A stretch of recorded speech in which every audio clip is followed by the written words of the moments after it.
বহুরূপীদের জীবন পাতা নিয়ে একলব্যের নাট্য সংস্থার প্রথম প্রয়াস নাটক তারা সুন্দরীর দিশে মন ছুঁয়ে নিল দর্শকদের।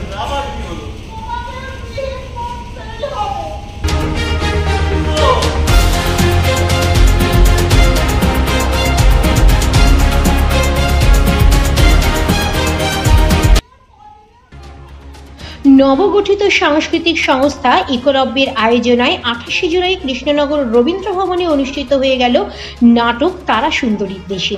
নাটকটির রচনা ও নির্দেশনা করেছেন জ্যোতিপ্রসাদ ব্যানার্জি।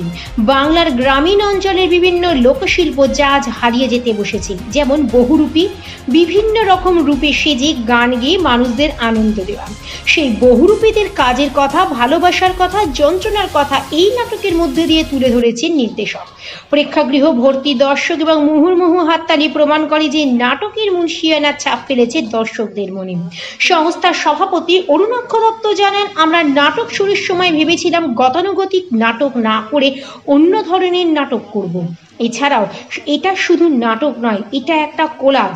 নাটকের সঙ্গে এখানে গান, আবৃত্তি, নাচও আছে। এটি একটি গবেষণাপত্র, সেখান থেকেই নাট্য রূপান্তর করেছেন আমাদের পরিচালক। সংস্থার নাম একলব্য। একলব্য সংস্থার হিসাবে আমাদের এই প্রথম নিবেদন। ব্যাকগ্রাউন্ডটা আমি একটু বলি ছোট করে, সেটা হচ্ছে এটা একটা সত্যিকারের ঘটনা অবলম্বনে, একটা সত্যিকারের ঘটনা অবলম্বনে একটা পিএইচডি গল্প।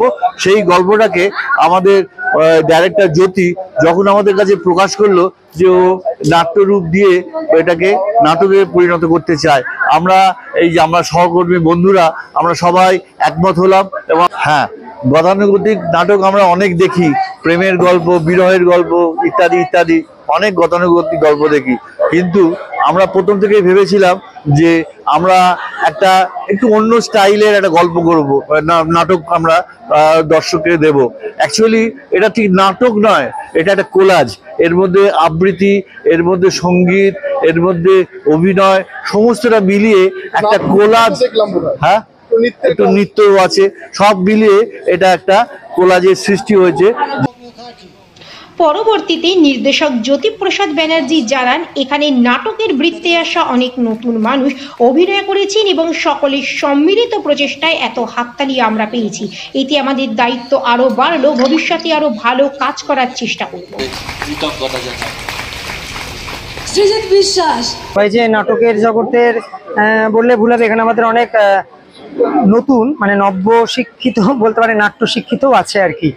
আমরা বিভিন্ন জায়গা থেকে এসেছি, একদম সাদামাটা একটা গল্প নিতে করেছি, কোনো গুরুগম্ভীর বিষয়কেও আমরা ভাবনার মধ্যে নাটকটায় আনতে চাইনি, খুব সহজভাবে একটা জটিল বিষয়কে বোঝাতে চেষ্টা করেছি। হাততালি আমাদের উৎসাহ দিয়েছে, আমাদের মনোবল অনেকটা ভালো তুলে দিয়েছে, অনেকটা বাড়িয়ে দিয়েছে। এটা যেমন সত্যি, তেমনি আমাদের উপর একটা চাপও তৈরি করেছে যে আমাদের আরো ভালো করতে হবে। আর তাদেরকে এখন আমি নাম্বার ওরকম ভাবে দেবো না, কারণ নাম্বার দিলেই মাপকাঠিতে ফেলে দেওয়া হয়। কারণ তারা সুন্দরীকে তো যেমন মাপকাঠিতে বাঁধা যায় না, আমাদের দাদাকেও তার মাপকাঠিতে বাঁধা যাবে না। তবে হ্যাঁ, উনি নিজেকে উজাড় করেই দিয়েছেন এবং পরবর্তী